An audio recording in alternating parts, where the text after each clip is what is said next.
My aunt spread rumors I was sleeping around when I got pregnant at 19. When her precious daughter got pregnant, I revealed at the baby shower that the father was her husband's married brother. Now their whole family is destroyed. 4 years ago, I found myself pregnant after a birth control failure with my boyfriend Daniel. We were young but committed, both working steady jobs, saving money, and ready to build a life together. Daniel proposed right away, and despite our age, we had a solid plan for our future. Enter my Aunt Margaret, the self-proclaimed matriarch of our family's moral standards. The moment she heard about my pregnancy, she turned my life into a living hell. It started with subtle digs at family dinners, comments about loose girls and children having children, but it quickly escalated into a full-character assassination campaign. She'd corner relatives at family gatherings, spinning elaborate tales about how I must have been sleeping around because no decent young man would get a girl pregnant without planning. She even had the audacity to tell people she'd seen me with different guys around town. Complete lies, but the damage was done. Her rumors spread through our extended family like wildfire. The worst part? Her lies reached Daniel's conservative family. His parents started pressuring him to demand a paternity test, nearly destroying our relationship. It took months of stress and tears to repair the damage she caused. Throughout all this, her precious daughter Rachel would sit there with this smug little smile, clearly enjoying watching her mother tear me down. Over the years, Margaret never missed a chance to use me as a cautionary tale. At every family gathering, she'd parade Rachel around like a trophy,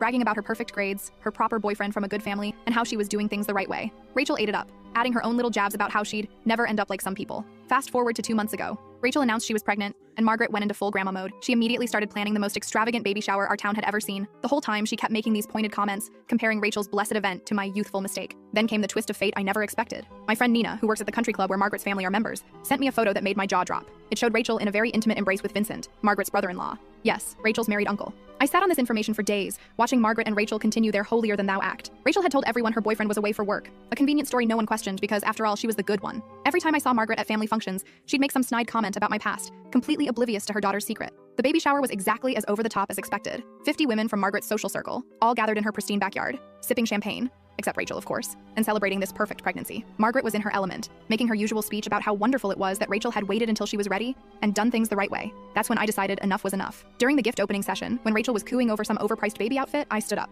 The timing was perfect. Vincent's wife Octavia had just arrived late to the party. Actually, Aunt Margaret, I said loudly enough for everyone to hear, I think there's something you should know about doing things the right way. The room went silent. I pulled up the photos on my phone and started passing them around. The father isn't Rachel's boyfriend who's away for work. It's Uncle Vincent. They've been having an affair for over a year. The chaos that followed was spectacular. Rachel burst into tears, immediately confirming everything. Margaret started screaming, her perfect makeup running as she realized her carefully constructed image was crumbling. Octavia, who had just picked up her phone to look at the photos, let out this gut-wrenching sob that silenced the entire party. Someone called Vincent, who was confronted over speakerphone in front of everyone. He confessed to everything, begging Octavia for forgiveness while Rachel screamed that they were in love. The baby shower descended into complete chaos. Women rushing to gather their purses and leave, Margaret trying to control the damage, and Octavia having to be physically restrained from going after Rachel. In the aftermath, Octavia has filed for divorce. Vincent moved out of their family home and is apparently trying to make things work with Rachel, who's dropped out of college. Margaret has become a social pariah. Turns out her country club friends don't look kindly on women who shame teenage mothers, while their own daughter is having an affair with her married uncle.